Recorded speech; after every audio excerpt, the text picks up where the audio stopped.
Después de la fallida acusación constitucional contra el ministro de Educación, más allá de lo que pasa con el gobierno, lo que pasa en esa cartera, hay hartas esquirlas, hay hartas reacciones en la oposición respecto a cómo quedan traiciones cruzadas o no, cómo se van a arreglar estas relaciones. Vamos a estar conversando de esto junto al expresidente de Renovación Nacional, también exministro de Estado, Mario Desbordes. ¿Cómo está, Mario? Bienvenido. Muchas gracias, Bárbara, por la invitación. Mirando todo lo que pasó, mirando toda la discusión, como primera cosa, ¿fue un error haber presentado esa acusación constitucional? No, yo creo que no. Yo creo que el ministro, en su gestión, ha incurrido en una serie de actos que, a mi juicio, hacían meritorio una eventual acusación. La verdad es que no soy partidario de las acusaciones constitucionales, es la última opción, la extrema ratio en materia política. Pero en este caso, los manuales efectivamente ofendieron a una parte importante de la sociedad chilena. No son los manuales del 2017, como se quiso decir, y entre otras cosas, yo creo que hacía necesario tomar alguna medida. Yo creo que se cometieron errores, obviamente, como los invitados, la señora Aranda. Hubo un antes y un después en eso, pareciera. En el ánimo, le dieron vida al gobierno, porque se tomó de eso justamente y funcionó.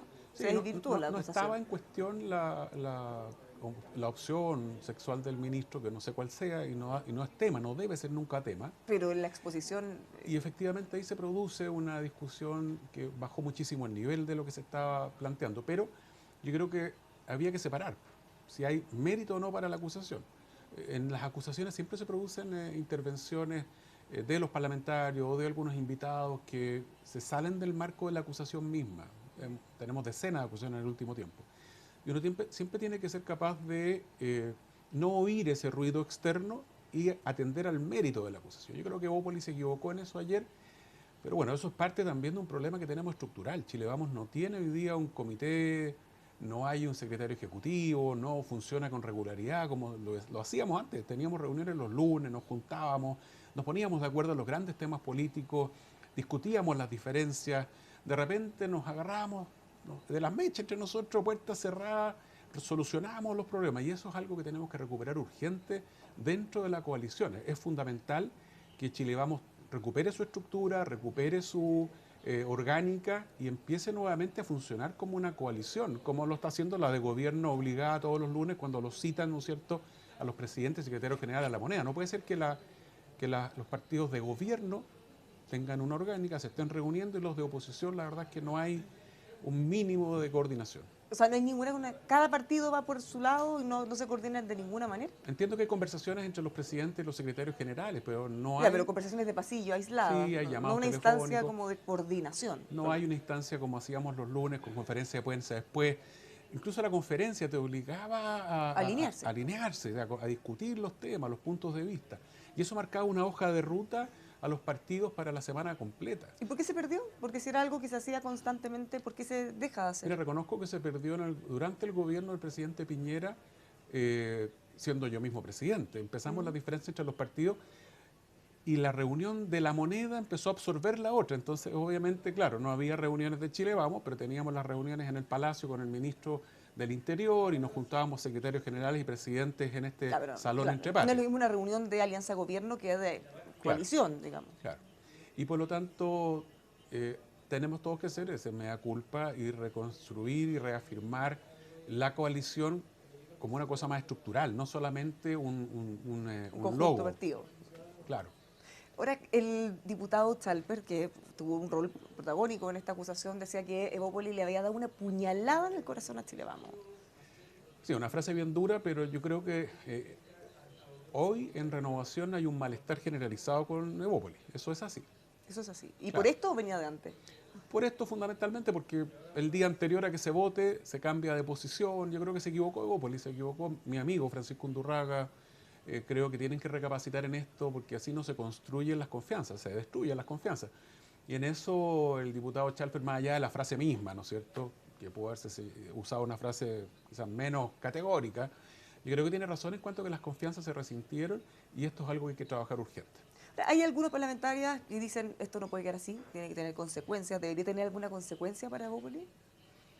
tienen que discutirlo los presidentes y secretarios generales, y yo espero que eso es lo que suceda después de la elección interna, cuando la directiva que asuma, que yo espero que sea la de Paulina Núñez obviamente, pero la que asuma, tiene yo creo que la pega ineludible de rearmar Chile Vamos. Y ahí habrá que discutir cuál es nuestra política de alianzas, con quién nos juntamos, con quiénes somos capaces de construir alianza política, no electoral, que no es lo mismo. Yo creo que hay que hacer una diferencia entre una alianza electoral, y yo he sido partidario, lo he señalado varias veces, de que con republicanos cada uno tenga su camino en términos de cierto perfilamiento. Ese es el proyecto de republicano, tiene un camino propio. Pero, por ejemplo, en la elección de alcaldes, construyamos una alianza electoral para la elección de alcaldes. Eso hace que, entonces, más allá que eso, Chile Vamos sea de verdad una alianza política, que hoy día no lo es. Hoy día hay un logo, los presidentes de partido hacen un esfuerzo, pero más allá que eso no hay un trabajo coordinado, que es lo que se requiere urgente. Ahora, ¿cómo se recompone esa confianza o esa desconfianza que se generó? Porque hoy los ánimos están muy malos, están bien resentidos, algunos hablan de crisis, otros dicen que en realidad esto no es así, desde Bópoli se defienden y dicen que no hay ningún problema más allá de este caso puntual. Bueno, conversando, hablando, así se solucionan estas cosas, y hablando personalmente, no por los medios. Yo creo que es muy importante que se junten las directivas, que conversen lo que pasó, que los jefes de bancada se junten en el Congreso, los 3 jefes de bancada, UDI, RN, Bópoli, hubo un diputado de la UDI que también votó en contra, y uno tendrá que ver, bueno, qué pasó. Ahora, con la suma de todos tampoco se alcanzaba, pero creo que el hecho mismo es el que hay que analizar, y estas cosas se deben solucionar con mucho diálogo y diciéndonos las cosas, y así funciona de la mejor manera, cuando uno se dice las cosas frente a frente, con respeto y con firmeza. Bueno, hay dos desafíos, un desafío como alianza, que es el que usted está mencionando, y otro desafío propio de Renovación Nacional. Ahora, a propósito que están cerca de los comicios, usted es parte de una de esas listas. Como primera cosa, ¿cuál es el desafío de Renovación Nacional en términos, no sé, de programáticos, de situarse ideológicamente en algún lugar? ¿Cómo lo ve? Bueno, no hay duda, y en eso creo que hay consenso, que Renovación se ha desperfilado en términos de posicionamiento político. La gente no sabe bien ¿De dónde son? de dónde es Renovación, cuál es el domicilio, y eso hay que rearmarlo. Por décadas Renovación construyó un perfil de un partido de centro-derecha. Hay gente que dice, no, solo de derecha. No, si Renovación se funda con conservadores, con liberales, con agrarios laboristas, nacionales populares y radicales de derecha. O sea, fue un partido de centro-derecha que se construye desde la centro-derecha. Eso es un hecho evidente. Esa es la historia y esa es la realidad hoy de Renovación Nacional. ¿Y cómo los ven ahora? No somos un partido de centro, somos de centro-derecha o de derecha. En ese contexto, respetando el concepto de liberal o la posición de cada uno en términos de ser más liberal, más conservador, etcétera, yo creo que lo que hay que construir primero es una imagen nítida de un partido que defiende, ¿no es cierto?, el libre emprendimiento, el libre mercado, que trabaja por el crecimiento económico, la creación de empleo, pero además que, como dicen nuestros socios y aliados alemanes, a mí me gusta mucho Ludwig Erhard, por supuesto también con Adenauer, toda esta visión de una derecha que defiende el libre emprendimiento, etcétera, etcétera, tiene que ir acompañada de un fuerte componente social. Y eso hoy día falta en la centroderecha. No hay un partido, y eso es el rol que había tenido Renovación, que haga esta bajada con política social seria, responsable, que permita construir, ¿no es cierto?, un país con mayor estabilidad. Y luego, eso es básicamente solidaridad también, y luego también creo que Renovación tiene que tomar con mucha fuerza la agenda antiabusos, públicos y privados. La extrema derecha nunca va a aceptar una agenda antiabusos públicos porque le complica. La izquierda tampoco le gusta que hablemos de los abusos estatales. Bueno, nosotros somos capaces de poner sobre la mesa una agenda fuerte en materia de abusos de ambos lados, y eso nos va a ir permitiendo reperfilarnos. Yo creo que ese es el desafío de Renovación. Bueno, desde el punto donde están ahora, que sea cual sea, porque dice que está medio difuso, ¿deberían hacer un giro a la derecha? Y le pregunto esto porque hay muchas críticas que han surgido, de hecho, de alguna de las otras listas que dicen, en la calle nos dicen la derechita cobarde, la derechita, o lo que ya no es la derecha. Yo lamento mucho que el señor Orrego, a quien no conozco mucho, la verdad, él ha hecho una vida paralela en el tema universitario, yo lo respeto eso, empieza a usar él el lenguaje del Pancho Malo, ¿ya? Que Pancho Orrego use el lenguaje del Team Patriota, que hoy día incluso está atacando a José Antonio Kast, con la misma frase, derechita cobarde. ¿Te das cuenta? Porque lo que requiere Renovación no es eso, no necesitamos este tipo de ataques, no necesitamos más divisiones. Yo creo que ahí Orrego se equivoca rotundamente. Yo espero que recapacite y cambie el lenguaje. Ese no puede ser el tono de una campaña interna. Nosotros, con orgullo, cuando muchos estaban escondidos, cuando muchos me escribían mensajes que estaban muertos de susto, fuimos capaces de dar la cara, de defender a Carabineros, de defender al gobierno en el minuto, de llegar a un acuerdo que permitió encauzar democráticamente una crisis que fue tremenda. Yo lo digo con orgullo. Si alguien cree que eso es ser cobarde, cuando todos estaban escondidos o estaban en sus casas y éramos re pocos los que éramos capaces de agarrar el auto solo y atravesar Santiago y enfrentar las manifestaciones y buscar un acuerdo que, como dijo el general director de Carabineros en una entrevista en el Mercurio hace 2 semanas, evitó una catástrofe mayor. El general Rosa fue muy claro, había dijo, una violencia inusitada. estuvo a punto de caer la moneda y el Congreso. Palabras textuales del general director, que yo también lo he dicho. Y al mismo tiempo Carabineros estaba sobrepasado. Entonces, chupaya, si eso es ser cobarde, ir a la cara, jugársela, darle al país una salida. O sea, ¿cuál habría sido la alternativa? Yo no sé cuál es la alternativa que algunos plantean. La fuerza. Yo fui ministro de Defensa y sé que las Fuerzas Armadas no estaban disponibles a ir a disparar y matar 1000 personas, porque eso tampoco corresponde en una democracia. Había que enfrentar a los violentistas con firmeza, por supuesto que sí, lo dije siempre, está grabado. Lo mismo Paulina Núñez, que estuvimos codo a codo trabajando en este periodo. Y la verdad es que de ahí en adelante todas nuestras propuestas han sido propuestas de las que hace hoy día la derecha europea. Yo me identifico mucho con el trabajo que hace la Fundación Konrad Adenauer, la Fundación Hans Seidel, 2 fundaciones alemanas. El Partido Demócrata Cristiano Alemán, que son nuestros socios a nivel internacional, nuestra propuesta de pensiones, nuestra propuesta de salud. Yo desafío a cualquiera que me diga qué propuesta nuestra es de izquierda. No la hay. Sacando la derechita cobardo, esas palabras que son un insulto, como usted dice, pero Sí, habría que dar, porque usted mismo dice, se ha desperfilado, ¿habría que dar un giro hacia la derecha o para posicionarse con un poquito más de fuerza allí? Yo creo, mira, primero no creo que la receta sea disputarle al electorado republicano, como a algunos les gustaría. No, o sea, No se tiene corre un mucho riesgo de sentido. tratar de parecerse en el fondo. O sea, Se que se gira hacia allá. La canciller Merkel es una mujer que se jubiló ya de la política en su país, ¿no es cierto? Y ella plantea muy claramente una política de derecha y centro-derecha, nítida, que se diferenciaba de la extrema derecha alemana y se diferenciaba de la socialdemocracia alemana. Y se diferenciaba con propuestas serias, responsables, defensa de nuestros principios.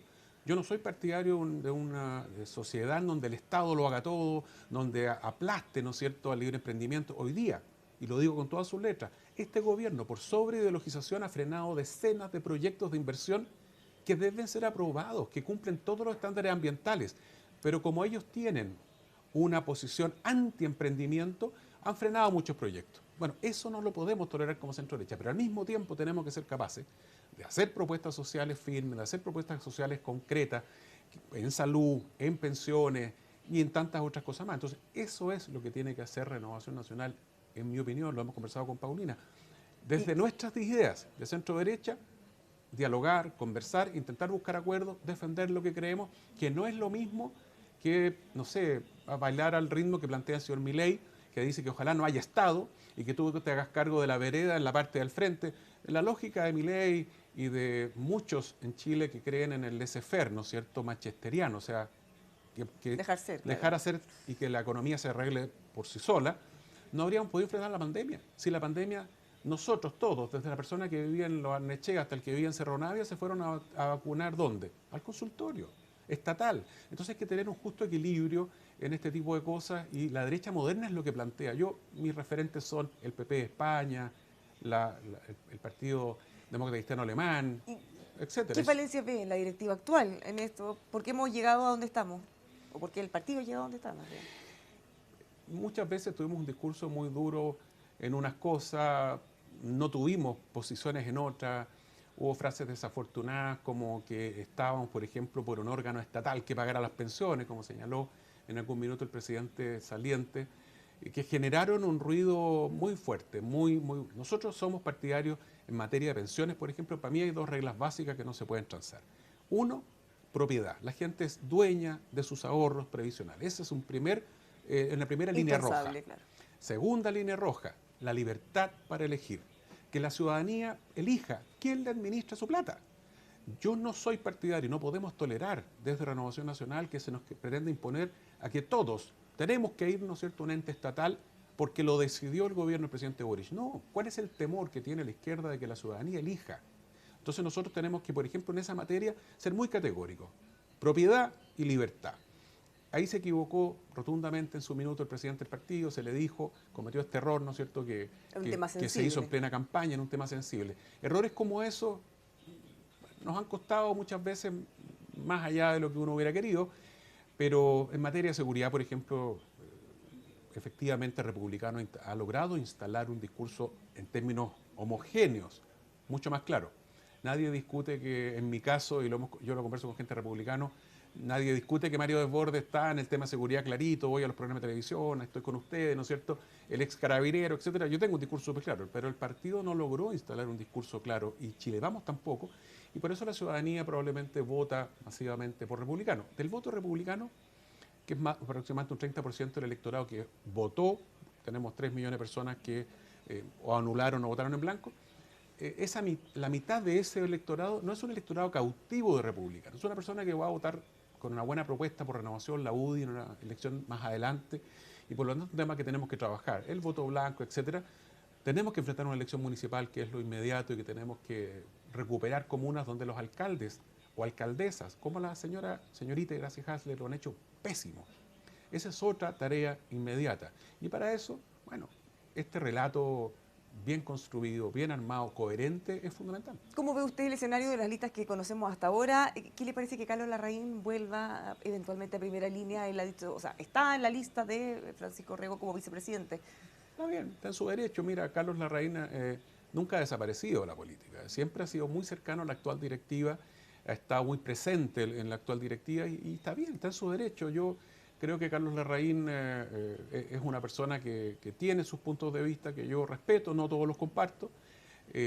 Éramos muy cercanos durante el estallido. Yo le decía a Carlos Larraín, bueno, estoy muy de acuerdo en casi todo, hasta el 15 de noviembre. Yo creo que él se equivocó en la evaluación que él hace del 15 de noviembre, pero no nos olvidemos que Carlos Larraín es del acuerdo RNDC. Yo estaba de secretario general. Es Carlos Larraín el que propone en su minuto subir el sueldo mínimo a 200.000 pesos cuando el gobierno estaba en contra nuestra. O sea, él fue bien progre en nos su trató minuto, de izquierdistas el gobierno. Entonces, a Renovación muchas veces nos tratado de izquierdistas. Dicho sea de paso, a Jarpa le dijeron que era un izquierdista porque apoyó la reforma previsional de Cortázar, la tributaria de Fox en el gobierno del presidente Elwin. De ahí para adelante siempre nos han dicho izquierdistas cuando somos capaces de buscar un acuerdo con el gobierno de turno. Pero con todo, está bien que Carlos Larraín reaparezca. Ahora dicen que no va en la lista, solo la apoya. Yo no sé, ellos decidirán. La otra lista, al parecer, sería el senador Galilea, que le tengo aprecio personal, lo respeto muchísimo. Eso ha llamado la atención, o ellos han hecho ver que disputaría justamente un territorio en donde usted, bien popular, ha sido elegido ahí también.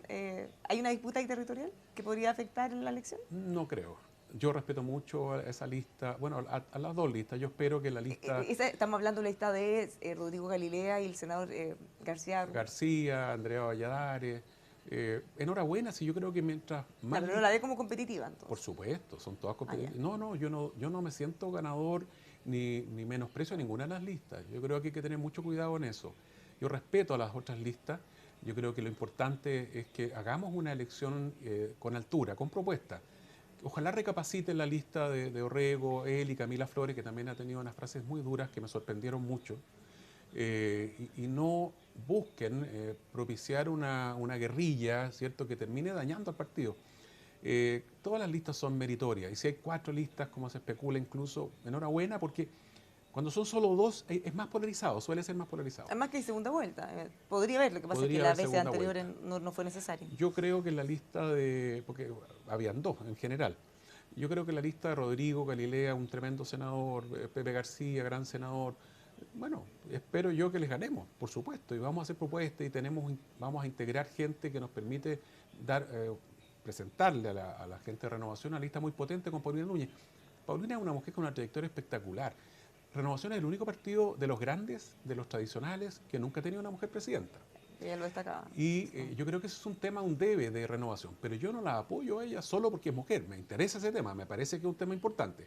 Yo la apoyo porque es una mujer muy capaz, la conozco cuando fue Seremi, diputada y senadora. Fuimos vicepresidente, ella y yo secretario general. Después ella estuvo conmigo en la directiva y es una mujer muy capaz, muy trabajadora, muy inteligente y que tiene además las dotes como para conducir un partido como Renovación Nacional, partido amplio, diverso, etcétera. Así que por eso creo que tenemos que proponerle a la militancia un proyecto de futuro pero que parta de la base que el 20 de agosto, día siguiente de la elección, tenemos que deponer las diferencias que son importantes y que existen y trabajar todos unidos, porque la verdad es que Chile no puede darse el lujo de seguir en la dinámica que está y para eso necesitamos partidos políticos serios y que den la pelea como corresponde. Ya, una última cosa antes que se nos acabe el tiempo.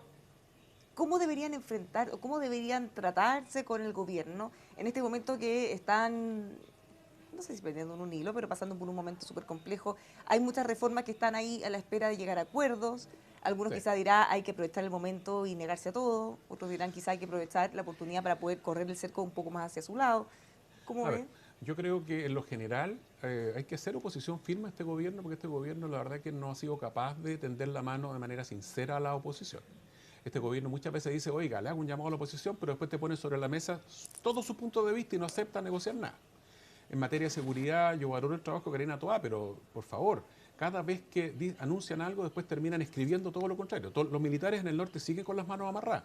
No pueden fiscalizar un vehículo el que se les dé la gana porque tienen 500 reglas. A los carabineros, a los detectives, les quieren impedir apuntar con un arma a la gente. Cuando en todo el mundo el policía saca el arma, cuando hay una emergencia, dice, señor, manos arriba, ¿cierto?, etcétera. Todo ese tipo de cosas yo las resiento mucho porque es un tema que yo manejo, que es seguridad, pero además de eso, eh, creo que el gobierno no ha sido suficientemente proactivo con esta crisis de las famosas fundaciones, que el gobierno le ha faltado decisión en esto. También es prudente que la oposición no generalice, no caigamos en el error de meterlos a todos en el mismo saco. Un Techo para Chile es una fundación seria. ¿O entre La Fundación ministros? Niño y Patria es una fundación seria. No, y entre ministros también, porque no es el mismo Montes que Jackson. O sea, el ministro Montes se equivocó rotundamente cuando quiso involucrar al gobierno anterior. Reconoció, oiga, lo que se está investigando prácticamente todo del gobierno actual. Pero si hay algo que investigar del gobierno anterior, que se investigue, si aquí no tiene que haber discusión en eso.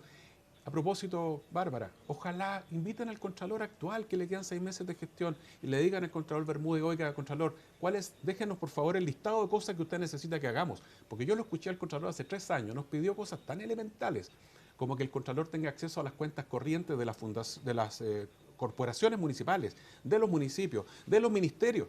Yo era ministro de Defensa y el Contralor no tenía acceso a la cuenta corriente del Ministerio en línea para ver en qué estábamos gastando la plata. Yo creo que es lo básico, ¿no es cierto? Entonces, más allá de armar comisiones, actuemos rápido y démosle atribuciones, démosle recursos, pongámosle mucho más personal a la Contraloría. Pero por último, en el tema de las reformas que tú planteas, la ministra del Trabajo ha sido porfiada. Insisten en una muy mala reforma. Bárbara, si hace, ¿cuántos? 6, 7 años se convocó a la Comisión Bravo. El señor Bravo, para los que nos están viendo, para que lo sepan, es una persona de centro izquierda, de izquierda, ¿no es cierto? La comisión básicamente es gente de izquierda y hace una serie de propuestas bien razonables. ¿Por qué no tomamos esas propuestas? Y terminamos con esta tontera que la verdad lo que está detrás de la propuesta del gobierno es un no más AFP encubierto y una lógica estatista brutal. En salud no han querido proponer nada. Bárbara, ni siquiera en el discurso del presidente del día 1 de junio estuvo el tema de salud como tema central. Tenemos que avanzar hacia un plano universal de salud. Tenemos que avanzar en solidaridad, con la libertad de elegir para las personas, por supuesto. Entonces, tenemos que ser una oposición dispuesta al diálogo, a conversar, a buscar acuerdos, pero eso no significa que vayamos a estar aceptando malas reformas como la que nos están planteando en pensiones. Muchísimas gracias, Mario. Vamos Gracias a a ti, tener Bárbara. novedades pronto cuando se inscriban las listas. Así es. 19 Este fin de semana ya deberíamos estar claros con cuáles son las listas y el 20 de agosto en la mañana ya va a haber una lista Vamos a tener ganadora. una directiva. Muchísimas gracias. Pues los Gracias. dejamos invitados. Vamos a seguir, por supuesto, todo ese proceso informando cuáles son las listas y quiénes terminan ganando. Siga junto a nosotros aquí en emol.com.